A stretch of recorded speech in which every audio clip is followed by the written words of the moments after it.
The design of the larger Galaxy Note device seems to have made it into the new Galaxy S7. It's Joshua Vergara from Android Authority. What's going on, everybody? And here's a quick look versus between the Galaxy S7 and the Galaxy Note 5.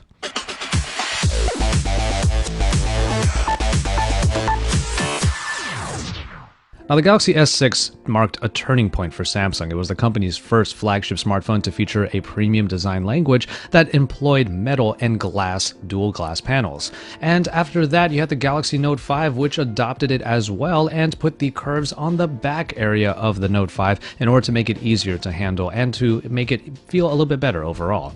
That very same design language has made it onto the Galaxy S7, the newest flagship that Samsung has put out at MWC 2016.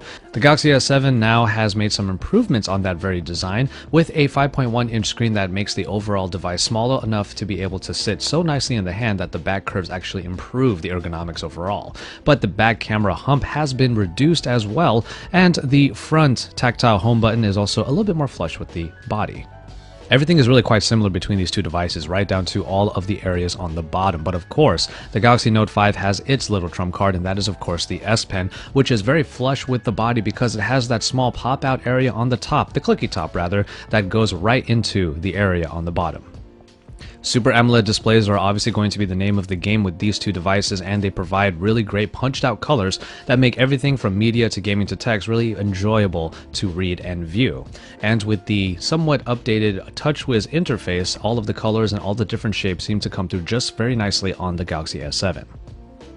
Now, the main additions in the Galaxy S7 are features that people were wishing were in the Note 5 and the Galaxy S6 before it, and that is, to start off, water and dust resistance. Now, the Galaxy S7 is able to employ the same premium design language while still being able to protect it from the elements, and that is great to know because there aren't any extra bits around either of these phones that you would need to put in order to actually seal off the device. But the other feature that is incredibly important to a lot of power users finally returns, and in the Galaxy S7, we have the SIM tray that can now house a micro SD card.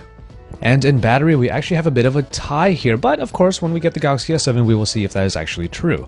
And that's because the regular Galaxy S7 that comes with the smaller screen comes with a 3000 mAh battery, which is the size that you get in the larger Galaxy Note 5. So the Galaxy S7 is actually available for power users to have the type of longevity that they want alongside that expandable storage, and it is a very nice part about the new flagship. It's underneath the hood that the improvements are where they need to be. The Snapdragon 820 is what you will find in most of the phones, but you'll also get a variant that comes with an Exynos 8890 in the Galaxy S7. The Galaxy Note 5, on the other hand, still has the Exynos 7420 processor, which really proved itself in terms of performance and reliability. And overall, even though we have a lot of features in both of these devices, we expect them to move along quite swimmingly. And with the Note 5, that has certainly been the case. In the Galaxy S7, there are some differences in the operating system. TouchWiz is trying to streamline just that little bit more, but a lot of the features that are still available in TouchWiz throughout the last couple of iterations still return. You just have to search for them a little bit more because they're not all up in your face. Things like the multi-window and the pop-out view are still available, and you are able to use those for even better multitasking across all of TouchWiz. Now, the main thing in software is that TouchWiz seems to be moving along the trend that we might be seeing this year of eliminating the app drawer.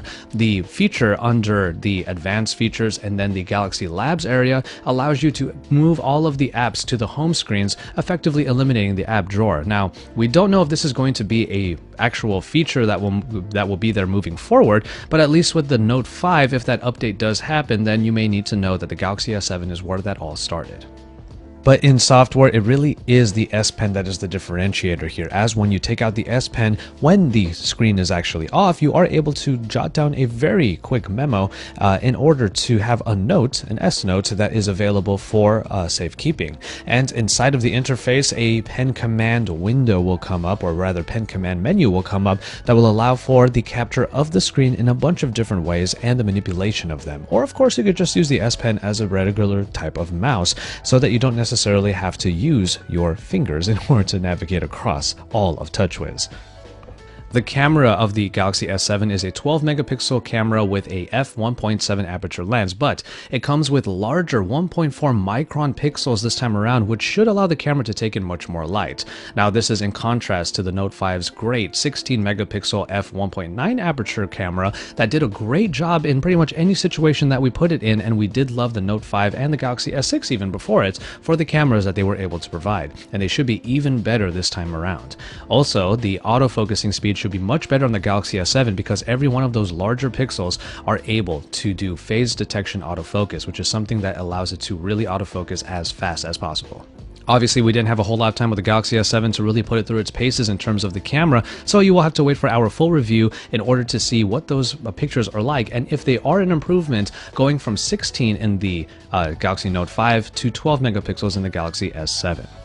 Overall, that's just a quick look between these two phones. There's a lot to be had in terms of similarities between the Note line and the S line at this point, because last year the Note 5 was able to take the lead of the Galaxy S6, and this year the Galaxy S7 continues that trend while simultaneously bringing back some features that users really wanted in the phones from last year. Thankfully, in the Galaxy S7 we have a return of those particular features, including the expandable storage, so power users can probably look forward to having all of these things in future Note devices as well. And that in and of itself is pretty exciting to know. So keep it tuned to Android Authority for more on the Samsung Galaxy S7 as we put it through its paces and we compare it to all of the other flagships that are in the market today. And keep it tuned here for even more from MWC 2016 because, of course, we are your source for all things Android.